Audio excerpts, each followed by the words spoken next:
Você está escutando o podcast Contra a Cena, onde Alana Ferrigno, Beta Rangel, Carlos Valença e Venusto entrevistam artistas da cena teatral contemporânea.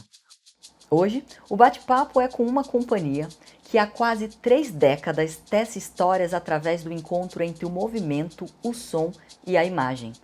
Um grupo que transita com maestria entre o teatro, a dança e a música. E cria universos poéticos que dialogam com todas as idades e atravessam fronteiras, mantendo viva a chama da criação independente com um olhar sensível e profundamente autoral. A estupenda trupe contracena com a Cia Os Buriti, representada por Naira Carneiro. Gente, primeiro eu queria agradecer o convite. A admiração é recíproca, é mútua. A gente tinha conversado um pouquinho, a gente encontrou uma vez, né, no almoço, ficou conversando sobre essa identidade também, esse carinho que a gente tem. Às vezes a gente não consegue acompanhar tanto nas correrias, né, de cada um, nos corres de matar um leão por dia para sobreviver de arte. A gente não consegue estar tão pertinho e trocar mesmo. E essa necessidade de trocar e receber esse convite é muito bom, receber esse reconhecimento. E vocês saibam que o reconhecimento eu fico acompanhando também aqui, e admiro muito também. Então, estou muito feliz de estar aqui, muito agradecida pelo convite. Vamos lá. Então, os Buriti surgiu, né, com... A minha mãe, ela vem de um histórico de teatro e dança de muitos anos, né? Estava circulando muito e fazendo, enfim, muitas apresentações. Aí, por uma época, ela voltou para Brasília e um grupo queria estar junto com ela, um grupo de artistas de Brasília. Zé Regino, Marisa Vargas, enfim, várias pessoas que estavam em Brasília querendo trocar com a minha mãe, falaram, vamos montar um espetáculo, vem dirigir a gente. E ela falou, ok. Então começou esse processo, e eu, nessa época, eu tinha 6 anos. Né? De início, assim, quando a minha mãe estava grávida, ela estava em cena. Quando ela estava amamentando, ela estava em cena, ela me amamentava, me deixava na coxia e voltava para o palco, depois amamentava na coxia de novo, voltava.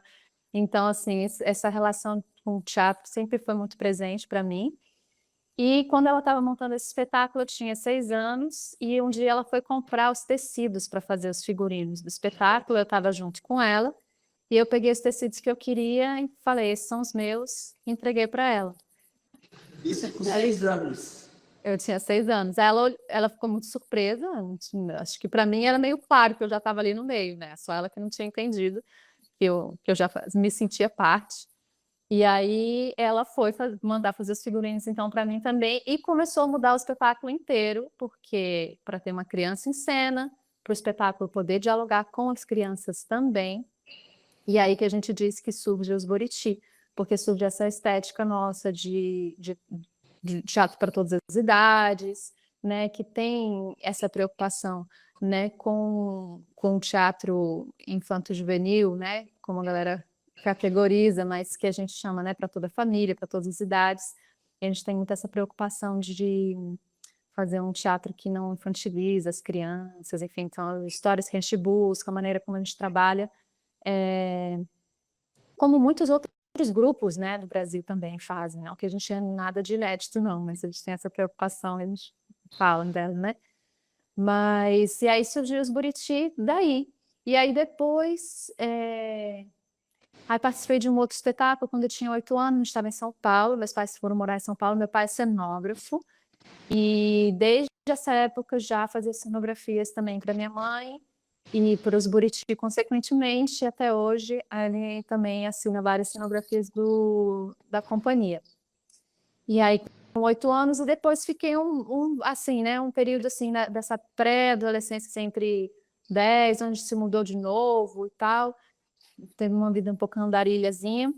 E quando eu estava com 14 anos, mais ou menos, a gente montou o Marajá Sonhador, que era um espetáculo que minha mãe estava a fim de montar, e ela ficou com muito medo, porque ela queria que eu interpretasse um personagem masculino, né, que é o Marajá, numa das histórias. E ela ficou com medo de que eu, quando chegasse na adolescência, mais adolescência, que eu não ia querer fazer personagens masculinos e etc. Ter vergonha, aquelas coisas. Não aconteceu nada disso, obviamente. A gente ficou fazendo Marajá Sonhador por mais de 15 anos, né? o espetáculo circulou. E aí pronto, aí de novo, aos 14 anos, por aí, a gente começou e aí não parou mais, né, as montagens dos espetáculos e eu aos poucos também fui assumindo, pela minha facilidade com isso, também para ajudar minha mãe, assumindo mais a produção da companhia também, ajudando a escrever os editais, então também já adolescente já estava ali ajudando ela a escrever, deixando de ir pro forró, às vezes eu chegando meio tarde no forró para conseguir terminar de escrever o edital, estava o prazo apertado, aquelas confusões. Então, aí começou essa parceria. E a minha mãe, ela sempre me deixou muito livre em cena, desde aos 6 anos. Então, ela não marcava demais. Eu sabia o que eu tinha que fazer mais ou menos. Então, eu entrava, fazia, mas eu tinha meus tempos e tudo. Isso foi me dando uma liberdade muito grande para criar. E a gente foi criando essa relação de muito respeito e criação conjunta. Então, todos os espetáculos, os projetos, a gente pensa muito juntas também e cria muito juntas. A gente também tem na companhia alguns espetáculos que são só criação dela, outros meus e tal, mas a gente divide muito as criações e as direções, né, do que a companhia vai seguir.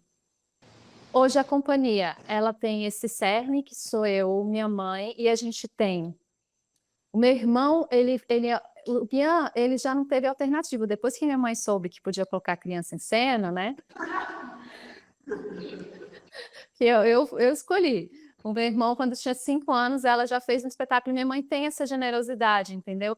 Ela pensava assim, poxa, agora eu preciso de um espetáculo que o Guian também entre, que ele também vai ter um protagonismo. Aí o Guian, aos 5 anos, ele começou a fazer uma participaçãozinha no Marajá, que já era um espetáculo que já existia, que a gente falou, aqui ele pode dar uma entradinha também, aí começou. Aí a gente percebeu que o Guian tinha muita desenvoltura para palhaçaria, para clown, ele sempre teve uma pegada assim do humor e do clown muito forte. Aí a gente criou um espetáculo que era baseado, que tinha o foco no clown para o Guian se desenvolver. Isso ele devia ter, sei lá, 8 anos também. Ele roubava a cena, improvisava, e a gente ia com ele também. Uma vez eu lembro, a gente participou, não era o Fast Clown, não, a gente fez Fast Clown também, com a Funarte lotadíssima, e o Guian pequenininho arrasando. E teve uma vez que era um festival que tinha aquele gongo, é gongo que chama? Que podia gongar a cena, que era um improviso. Ah, essa foi, não era esse espetáculo, era uma cena que o Guian começou a fazer, e aí eu só fui dirigindo ele, e a gente só fazia uma participaçãozinha. E ele foi criando a cena toda, eu dirigia, falava, não, que é melhor você olhar para o público, aqui depois você para, se esfaqueia nesse momento, cai assim. Só fui direcionando algumas coisas, e aí eu expliquei para ele, olha, Guian, pode ser que esse festival tenha essa proposta, a cena pode ser gongada, se o público não gostar, a gente tem que parar, nanã. Ele, não, mas eu quero fazer mesmo assim, é para a Funarte lotada também. E ele pequeno também. Só que o Guian teve uma época que ele parou, ele ficou com vergonha dos meninos, dos amigos e tal. Acho que com 10 anos ele não quis mais entrar em cena. Aí parou, aí ele foi buscar outras coisas, mas hoje em dia ele está se formando em quê? Em teatro. Virou ator também.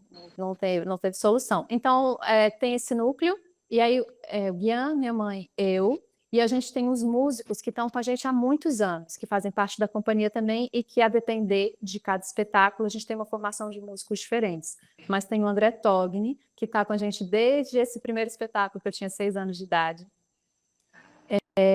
O Jorge Brasil, que está com a gente desde 2000 e pouquinhos, muito tempo, há uns 20 anos também. Aí, Daniel Pitanga, que foi meu companheiro por muito tempo, né? A gente vivia junto, criava junto, criou muitas coisas juntos, ele segue na companhia. Marília Carvalho, Diogo Vanelli, o Carlos Frazão, que faz parte principalmente do nosso projeto de arte e educação, que é a Caravana Buriti, depois a gente pode falar um pouquinho sobre ela. Carlos Frazão.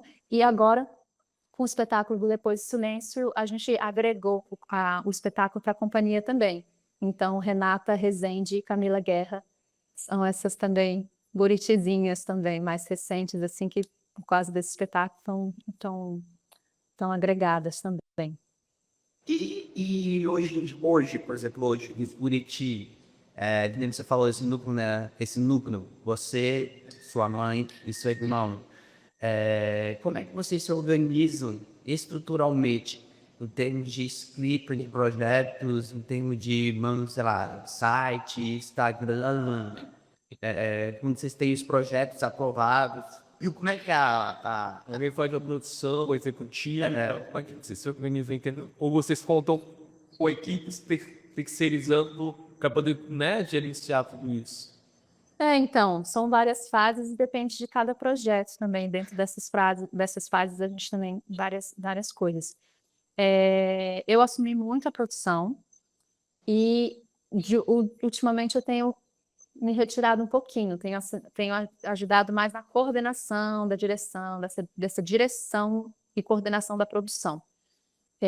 Mas estou menos nesse lugar de, tipo, desbravar tudo, que eu tinha muito forte, e teve um momento que eu fiquei um pouco sobrecarregada, assim, né, por estar tão dividida em tantas sessões. E aí minha mãe ajudava na escrita algumas coisas, fazia, né, estava ali, mas o pesado era eu, o Daniel também ajudava um bocado, mas o pesado sempre fui eu. E aí agora, dos tempos mais para cá, eu tenho chamado produtores parceiros para ajudar. A Aguinada é uma parceira de muitos anos também, principalmente o Gui Angelim, né? O Guilherme Angelim, ele já produziu espetáculos com a gente, Cordas e Contos, também acho que nós fomos o primeiro grupo que eles produziram. Eles eram bem novinhos, estavam saindo do Sino, foram alunos da minha mãe. Ela falou, vem cá, produz. Era um espetáculo que a gente fazia temporada no... A gente teve apoio do CCBB, ficou um tempo lá no CCBB, acho que foi o primeiro grande projeto que eles pegaram. Então, o Guilherme é um parceirão também maravilhoso e hoje eu fico demandando mais dele também. Tipo, a gente fica nessa troca para poder ficar um pouco menos sobrecarregada da produção. E os projetos educativos, eles sempre caminharam juntos ou eles chegaram a meio? A minha mãe tem a formação dela mesmo de faculdade, até porque nem sei se tinha artes cênicas naquela época. Ela foi professora, né, do departamento por muitos anos, mas quando ela se formou em pedagogia. Então, ela sempre teve esse interesse muito forte pela educação, volta e meia dava aulas, né, em projetos, algumas escolas e tudo, universidades, no Porto também, quando a gente foi morar lá, e eu era criança. Então, ela sempre teve essa relação, essa preocupação muito forte com a educação. E aí, em 2009, a gente começou a conceber um projeto que foi a Caravana Buriti, que a gente conseguiu o primeiro apoio, e começou a caminhar com ele em 2010, por causa dessa vontade. A gente fez uma circulação antes, com um caminhão-palco de um projeto por Santa Catarina, depois uma parte do Nordeste, e a gente estava muito em contato com as cidades muito pequenininhas, e a gente começou a desenvolver apresentações que a gente tinha muito contato direto com as crianças locais, a gente chamava elas para a cena, então a gente começou essa troca e a gente ficou com muita vontade de desenvolver mais essa troca com as crianças das escolas, com os professores. E aí a gente começou a escrever a caravana. E aí a Caravana Buriti, eu acho que a gente fez 4 versões do projeto. Outro dia uma menina estava escrevendo monografia, eu esqueci de pedir para ela todos os números, mas foram muitas mil crianças. Eu acho que mais de 100 escolas, sei lá, assim, mais de 100 escolas não, mas dezenas de escolas e mais de 100 e tantas atividades que a gente desenvolveu, porque aí a caravana, ela tem um perfil que a gente vai para cidades pequenas ou cidades com grande índice de violência, dependendo do projeto. No Distrito Federal a gente fez assim, né? A gente circulou 12 cidades satélites do Distrito Federal e a gente escolhia sempre as cidades mais vulneráveis e as escolas mais afastadas, escafundó da vida. E aí a gente faz as atividades de sala em sala, e a gente faz o que a gente chama de um espetáculo oficina. A gente começa como uma apresentação, a gente chega na sala de aula com uma pequena apresentação que vai se desencadeando e vai virando uma oficina. Aos poucos as crianças vão participando, quando você vê, está todo mundo com atividades e etc. Então a gente fica, às vezes, até 2 horas com cada turma, de 1h30 a 2 horas com cada turma. E a gente desenvolveu os nossos braços mais fortes, principalmente da música e da contação de histórias com teatro e dança, que era eu e minha mãe, a música, o Daniel e o Carlos. E a gente tinha alguns artistas convidados, que traziam circo, teatro de animação, a depender também de como que a gente se organizava.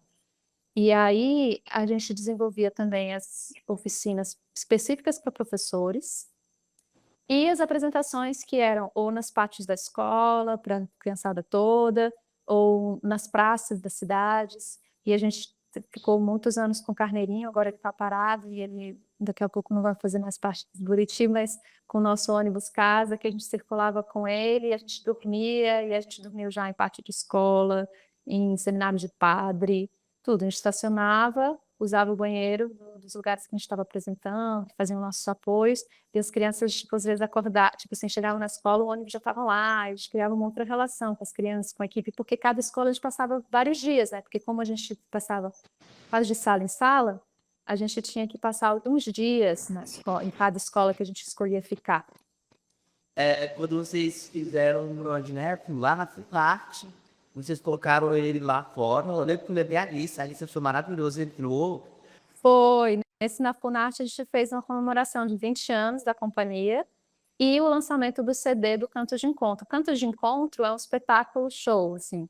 Ele é um espetáculo focado na música, eu sempre tive essa relação com a música também, estava a fim de focar mais, estava com o Daniel, então a gente criou o espetáculo juntos, ele faz a direção musical, eu faço a direção geral, e sou eu e mais 3 músicos, mas que os músicos também estão ali em cena o tempo todo, e, né, nessa provocação de estar interagindo e estar fazendo cena também. Então é um espetáculo que é um show espetáculo, que tem elementos cênicos, e aí a gente criou músicas, né, são todas músicas autorais, e a gente, por onde passava, todo mundo falava, mas quando vocês vão gravar, como vocês vão gravar? E a gente conseguiu o apoio do FAC, também fizemos benfeitoria para complementar a verba do CD, e lançamos o CD, tá? Em todas as plataformas digitais, quem quiser escutar aí, quem tá nos ouvindo. Como é que acha o CD? No Spotify, Google Play, iTunes, etc., a gente tem 3 CDs, gente, lançados. A gente tem o Cantos de Encontro, que foi esse primeiro, com as músicas autorais do espetáculo Cantos de Encontro. Aí depois a gente gravou a trilha sonora, a trilha original do Calo, Filhos do Vento, que é um espetáculo com uma temática mais cigana, mais juvenil adulto, que é instrumental, basicamente, o CD está lá também. E um mais recente de contação de histórias, que a gente coletou. Esses 2 últimos CDs, eles fizeram parte da nossa manutenção, a manutenção de grupo. E aí a gente fez um CD de contação de histórias, que a gente fez, selecionou histórias que a gente contava de vários espetáculos e gravou essas histórias com as músicas que a gente costuma usar, né, com a própria trilha que a gente faz a encenação. Tem uma música que tem a participação do Mateus Aleluia, maravilhoso, do Tim Coans, vale muito a pena, essa é uma boa história, se vocês quiserem depois ouvir. Resumindo tudo nessa vida de arte e de produção artística é sonhar e meter as caras, porque quando a gente estava pensando no CD de contação de história, a gente tem uma história que a gente gosta muito, que é uma história africana, que a gente conta para as crianças, em cena e tal, nesses espetáculos que a gente faz para as escolas e até em teatros também. E quando a gente pensou em gravar ela, a gente falou assim, poxa, mas essa tinha que ser contado por um senhor negro. E aí a gente pensou, nossa, já pensou o Mateus Aleluia com aquela voz maravilhosa? A gente nem sabia que o Mateus estava se aproximando do Brasil de novo, né? Aí a gente falou, nossa, já pensou? Que incrível. Mas aí depois a gente não pensou, assim, a gente engavetou essa ideia. Porque a gente mesmo não queria, a gente gosta de contá-la, mas para a gravação a gente queria uma participação especial nesse lugar. E aí, um pouquinho tempo depois, a gente viu a divulgação do show do Mateus Aleluia em Brasília. A gente, o quê? Vamos ali conversar com essa galera. Aí as meninas da produção já meio conheciam um pouco, mandei mensagem, aí, como é que é? Ela chega aí para conversar com ele. E aí foi assim, oi, Mateus, tudo bom? Nós somos uma companhia de teatro. A gente quer essa participação no CD, e ele foi super generoso. E pegou o nosso CD para conhecer o trabalho, né? A gente falou assim, ó, pega o CD, conhece, a gente levou alguns materiais do grupo e toma seu tempo para dizer se você quer participar ou não, e tá tudo certo, né? que ele é uma entidade, que se ele diz, a gente diz amém. Se ele ia gravar ou não, estava tudo certo também. E aí ele topou, ele gostou muito do trabalho, ficou muito sensibilizado com o CD do Cantos. E aí a gente foi gravar em Salvador. Ele falou, vem aqui para Salvador. Aí a gente, beleza, vamos lá. Só que o Matheus, ele é de outro tempo, ele tem outro ritmo. Então a gente foi para Salvador sem saber onde, como é que ia ser, nada. Aí a gente pegou o carro e foi. Aí a gente chegou lá e falamos, e aí, Matheus, estamos aqui. Como é que é? Né? A gente pegou, óbvio, um momento que ele podia de agenda e tal. E fomos. Aí ele falou assim, vamos para Cachoeira gravar lá. Aí a gente quase morreu, porque, né, a Cachoeira é a cidade dele. Aí não deu. Aí depois ele ligou e falou, não, esqueci que eu tenho um médico, eu não posso ir para Cachoeira com vocês. Aí a gente, tudo bem. Aí ele, vem aqui para casa, a gente grava aqui. Aí a gente, tá bom. Aí a gente levou o equipamento, que já tinha na mala, né, porque é isso, não sabe como vai ser, a gente vai munido. Aí a gente levou o equipamento para casa dele, e a gente tinha passado a história, ele tinha curtido, e a gente falou, Matheus, fica à vontade aí. Aí ele começou a gravar e a improvisar a história com cantos, com violão, que assim, ficou uma coisa divina, maravilhosa da vida. Só que deu 35 minutos de história. Não, assim, sério, divino, assim, se eu pudesse, eu teria, mas assim, não dava para ter uma história, né? Tinha outras histórias, enfim, um público infantil juvenil. Aí a gente, Matheus, ficou lindo de morrer, lindo de morrer, mas a gente não pode ter 35 minutos. Vamos tentar fazer uma outra, um pouco mais curta? Ele, tá bom. Aí começou a improvisar de novo, lindamente de novo, com cantos no meio, tal, história, tarará, 30 minutos. Aí a gente falou assim, tá, não tem problema, a gente dá um jeito, não tem problema, não vamos ficar aqui atazanando Mateus, aleluia, quem somos nós? A gente falou, não tem problema não, tá ótimo, depois a gente dá um jeito e tal. E aí depois a gente ficou indo na casa dele até as 3h da manhã. E teve uma hora que foi muito engraçado, porque teve uma hora que ele parou assim, ficou em silêncio, a mulher dele já tinha descido para dormir e tal. E aí ele ficou em silêncio, assim, uma eternidade. E aí eu e o Daniel começamos a ficar, né, se mexendo assim na cadeira, meu Deus, a gente tem que ir embora, a gente está incomodando ele e tal. Aí daqui a pouco ele só parou, olhou pra gente e falou, o barulho da chuva com o mar, né? Estava chovendo e ele mora do lado do mar. Então ele estava só ouvindo e desfrutando do som da chuva e do mar, assim. Aí a gente, nossa. Aí foi isso. Aí depois a gente, óbvio, a gente não conseguiu editar, porque era tudo muito fluido e ele tocando o tempo todo, não tinha como ter edição. Aí a gente, de novo, Matheus, deixa eu precisar gravar de novo, se você estiver vindo para Brasília, avisa. Aí ele veio para Brasília, a gente foi aí ele vem pro meu hotel, a gente tá bom. Aí fomos pro hotel dele, e aí ele leu a história. E aí ficou com 15 minutos. Aí a gente, 15 minutos mesmo. Tá lá a história com 15 minutos, para quem quiser ouvir. Adorei vocês gravar com o equipamento de vocês mesmo.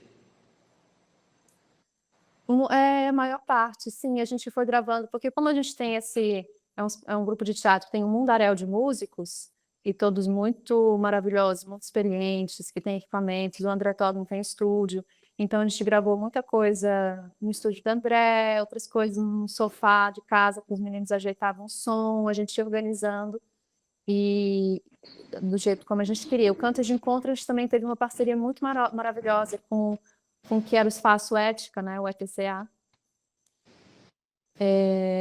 que hoje está com a Martus Kelly, né?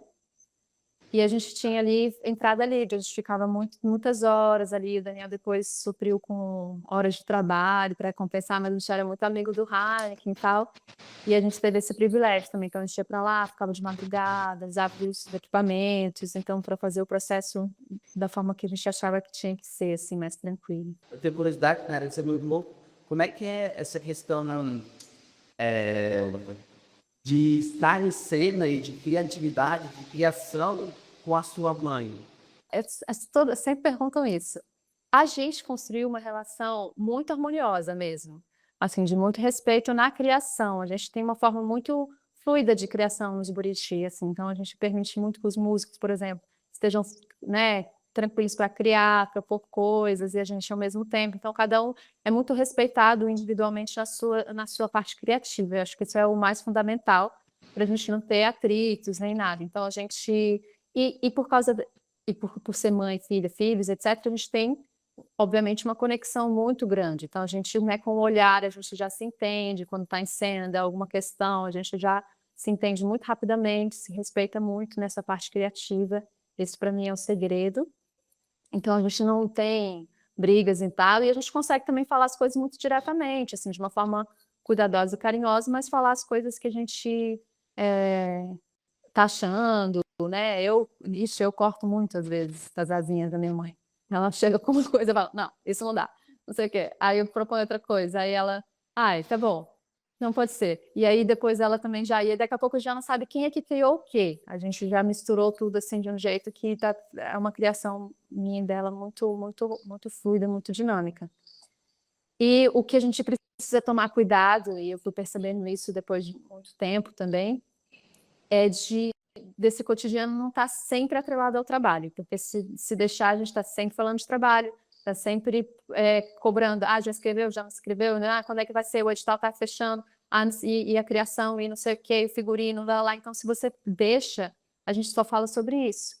E aí eu comecei a colocar umas, né? Não, peraí, acordei, ainda não tomei café da manhã, não me fala de trabalho. Se a gente estiver no mesmo ambiente de café da manhã, por exemplo, a gente passou, né? Eu saí de casa, vamos assim dizer, fui sair com 22 anos. Antes também ela passava muito tempo em São Paulo, então já tinha um pouco também dessa independência. Mas a gente convive muito, né? E por muito tempo também a gente morou em casas uma do lado da outra. Então é isso, passa para casa vizinha para dar bom dia, depois volta, aí já começa a falar, não sei o que, trabalhar. Não, peraí, não tomei café, daqui a pouco eu te falo, então vou marcar um horário para poder também não misturar muito, porque a gente misturava muito. E ainda hoje mistura, é muito difícil de separar, mas de uma forma mais tranquila que hoje a gente já consegue falar, agora não, daqui a pouquinho. E o processo de criação hoje, como é que é de vocês, assim, por exemplo, vai sair, nós vamos dizer, o edital, uma coisa determinada, que espetáculo. Tipo, como é que vocês fazem isso? Vocês sugerem, cada um tem uma ideia, uma vontade? Como é que vocês decidem isso, tipo, do texto e esteticamente e de direção? Não sei se vocês trabalham geralmente com autodireção ou uma pessoa que é responsável para fazer direção. Como é que funciona? A gente trabalhou muito tempo, assim, muitos projetos, né, com autodireção, as duas dirigindo, então, tipo, tem muitos momentos que eu estou em cena sozinha e ela vê, e ao contrário, vice-versa. E na hora da escritura dos projetos também, depende de muitos, a gente sabe, né, depende dos momentos que a gente está, aí a gente vai buscando juntas o que a gente está a fim de falar, e também, durante esse tempo que o Daniel estava mais presente, pensando nos projetos, ele também buscava, interferia muito. E aí, por exemplo, sei lá, a gente montou o Lampião no Céu, que era um espetáculo que minha mãe já tinha montado há muito tempo atrás em São Paulo. Eu era criança, ela estava grávida do Guian.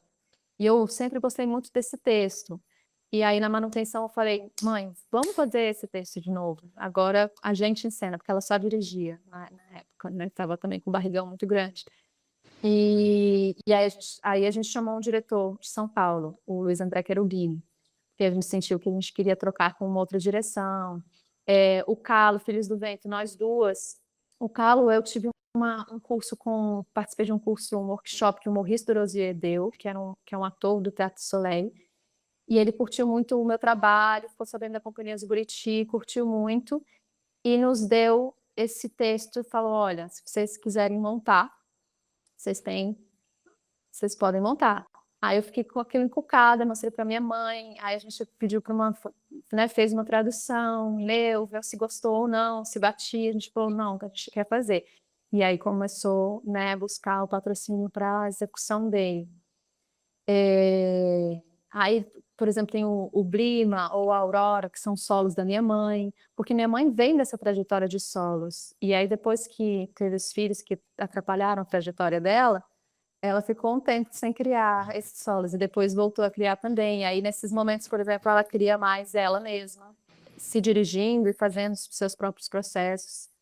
O Depois do Silêncio, que é um espetáculo recente, ela está na direção e aí eu estou em cena junto com outras duas, né, com a Camila e com a Renata, e aí ela está só na direção, e aí também é maravilhoso, porque a gente não teve muita essa experiência no Buriti, de ter uma direção acompanhando. Então, quando a gente vai apresentar no teatro, fazer uma temporada, ela vem, acompanha, dá esse retorno, uma pessoa que está por de fora, né?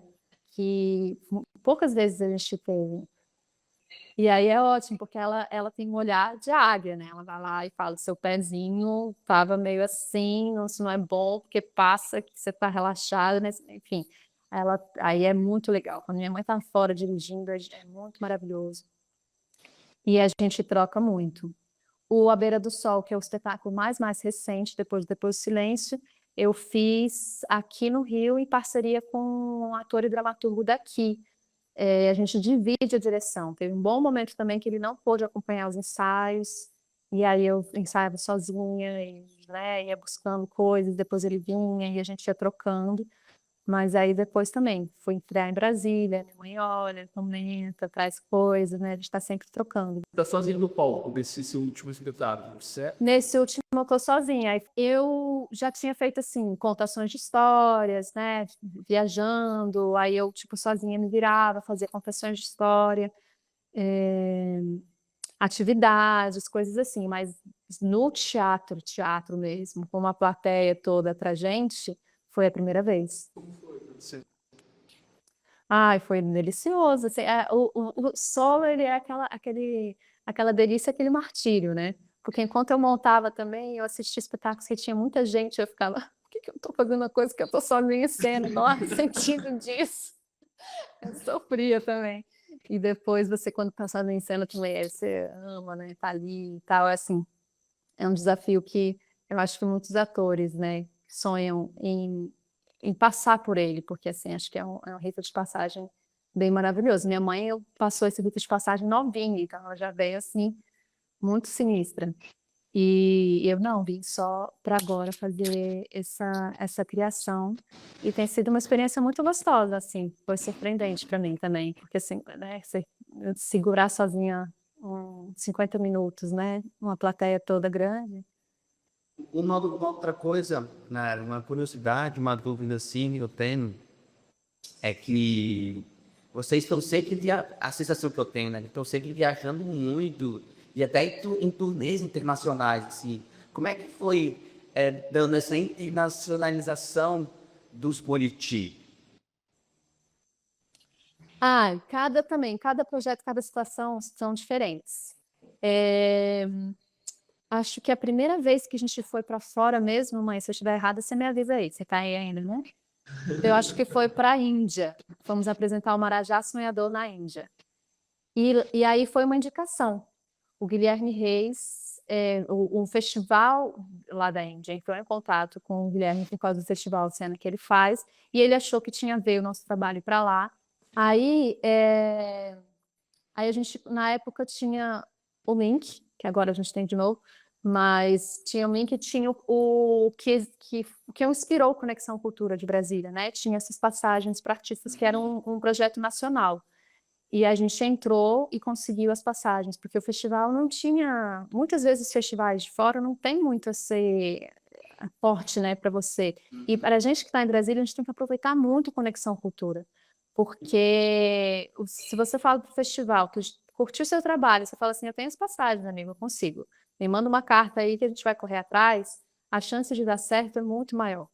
E aí o festival foi isso, eles queriam que a gente fosse, a gente conseguiu as passagens mega em cima da hora e fomos fazer essa aventura na Índia. Foi bem aventura, foi maravilhoso. E depois, é isso, os festivais que a gente participou, a maioria deles foi indicação, tipo assim, algum curador que já assistiu a gente falou, ó, e indicou alguns grupos e os curadores dos festivais nos selecionaram, entraram em contato, e a maioria deles a gente conseguiu apoio de passagem, só o que a gente, agora, recente, que a gente foi para o Teatralha, na Espanha, a gente foi 2 vezes para o Teatralha, que eles conseguiam bancar tudo, mas é bem raro, e a gente não teve que ir atrás das passagens, né, do apoio. E Paraguai também foi assim, festivais um pouco maiores, né. E a gente fez uma circulação uma vez pela Europa com cantos de encontro, que foi também uma vez de novo, hashtag mete as cara e vai se organizando.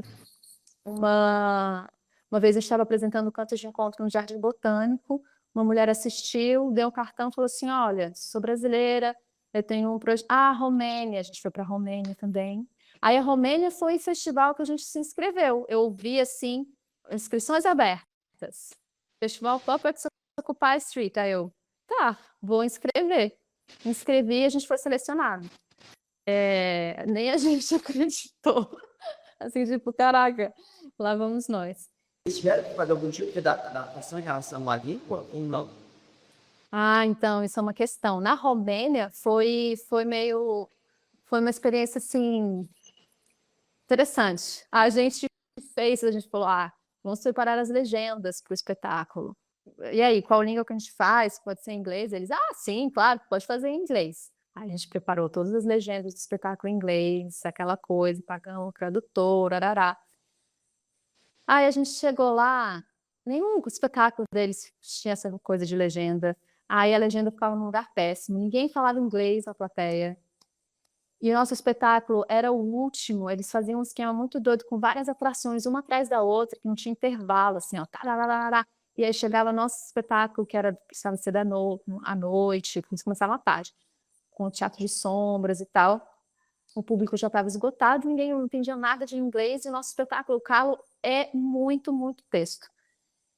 E aí a gente fez 2 apresentações assim, uma num parque, 2 ou 3, num tipo um auditório que era ao ar, a gente estava fechado, mas a plateia ao ar livre, depois 2 no teatro e depois a gente ia de novo para a rua. Aí no último dia eu falei assim: "Gente, quer saber? Vamos tirar o texto todo do espetáculo?". Aí a galera: "É, é isso mesmo, vamos tirar o texto todo do espetáculo". Aí a gente sempre tem muita dança, né, nos espetáculos, então a gente fez e as sombras, e os músicos maravilhosos tocando música ao vivo. Então a gente, tipo, chegava, dançava as coisas, as sombras apareciam, a gente dava uns gritos, e a gente ainda ficava, tipo, como a gente nem ensaiou, tipo assim, aí isso começou a confundir, porque muita deixa de música, de sombras, é o texto, né. Então, sem o texto, aí daqui a pouco a gente falava assim: "Não, é a cena tal". Aí: "Tá bom". Aí eles: "Gente, coisa". E aí, foi a melhor apresentação da Romênia, foi essa.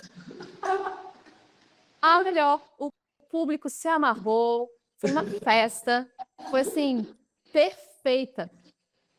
Foi quando a gente tirou o texto todo, porque antes foi catástrofe.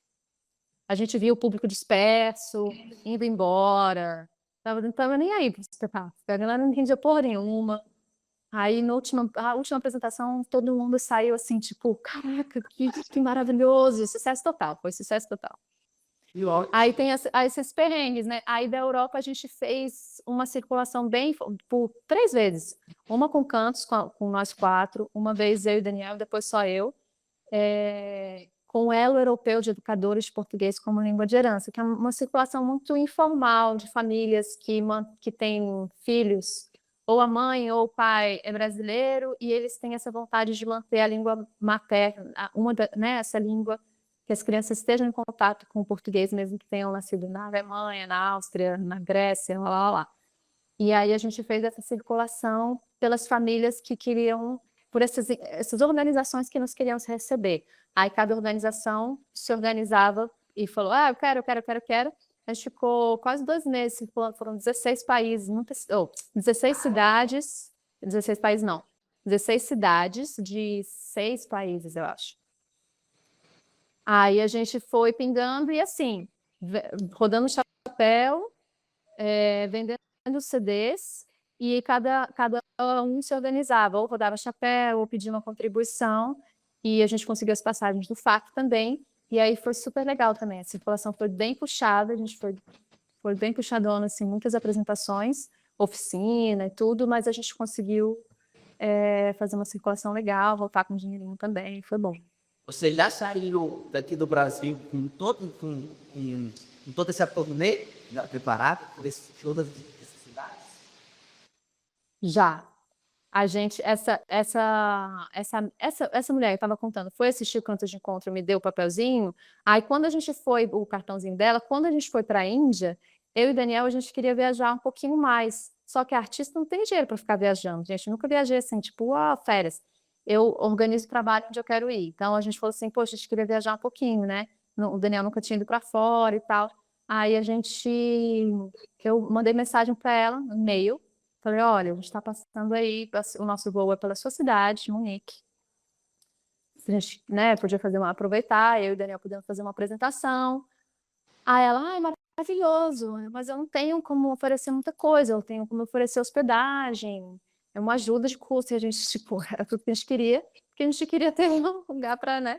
E aí começou essa parceria com ela. Aí ela curtiu muito o nosso trabalho, a gente fez em Munique e Berlim. E aí depois ficou essa promessa da gente voltar com o Cantos de Encontro.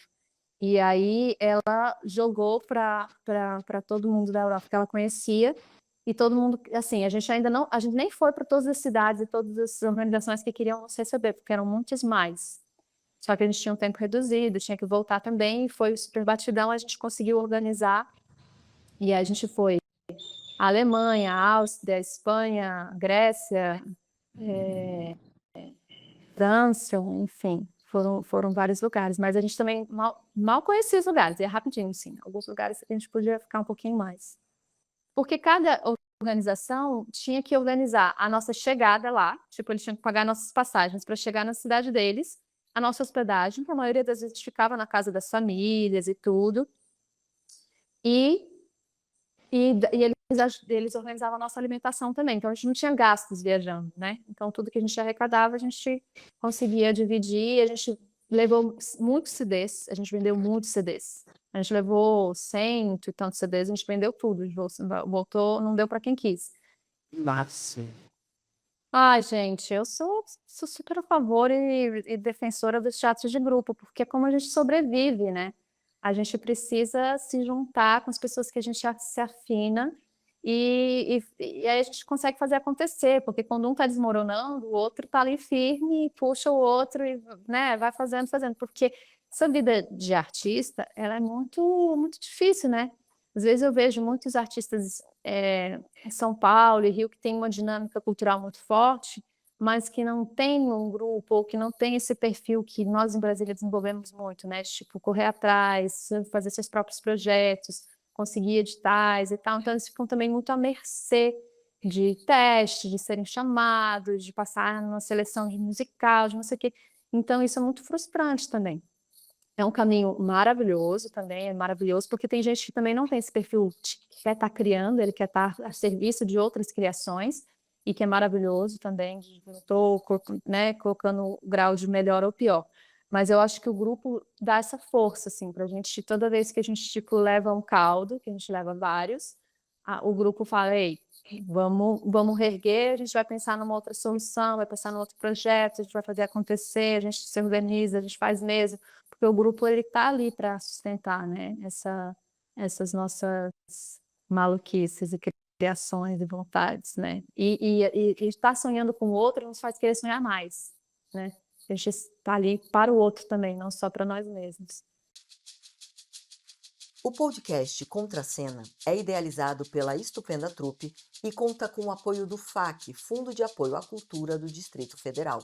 Siga nossas redes @estupendatrupe ou visite o nosso site estupenda.net.